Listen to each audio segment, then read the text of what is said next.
plusieurs d'entre vous se posent des questions sur ICE, la police fédérale de l'immigration, qui d'ailleurs poursuit toujours les arrestations un peu partout en sol américain, que ce soit dans les rues, les épiceries et même dans des écoles.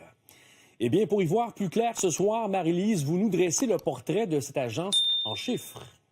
ICE qui est devenu, sous Donald Trump, un outil central d'une politique d'immigration qui est très répressive, plus offensive et aussi plus politisée qu'avant.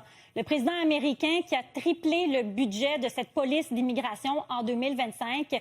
Depuis, il y a eu plus d'arrestations. Les cibles sont plus larges aussi. ICE peut arrêter toute personne qui est soupçonnée d'enfreindre une loi ou les lois migratoires. Les méthodes sont plus masquées. On voit souvent sur des images circuler sur les réseaux sociaux des agents qui sont parfois masqués. Présence accrue également dans les villes. Voilà pour les arrestations. Il y en a plus, mais qui dit plus d'arrestations dit aussi plus de détentions. Et j'attire votre attention sur ces données qu'on vous présente.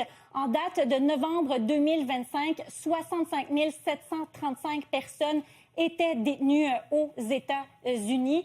Maintenant, la détention selon l'agence, oui, il y a ICE, mais il y a aussi l'acronyme CBP qui est Custom and Border Protection. Eux, ce sont ceux qui sont responsables des arrestations ou de faire respecter les politiques aux frontières. Mais ce qu'on est en mesure de constater, c'est qu'en novembre 2025, en fait pour l'année 2025, les détentions ont eu lieu surtout à la suite d'arrestations à l'intérieur du pays. Maintenant, le prochain graphique, condamnation pénale. Presque le 3/4 des détenus n'ont jamais été condamnés pour un crime, donc à peu près 75 %.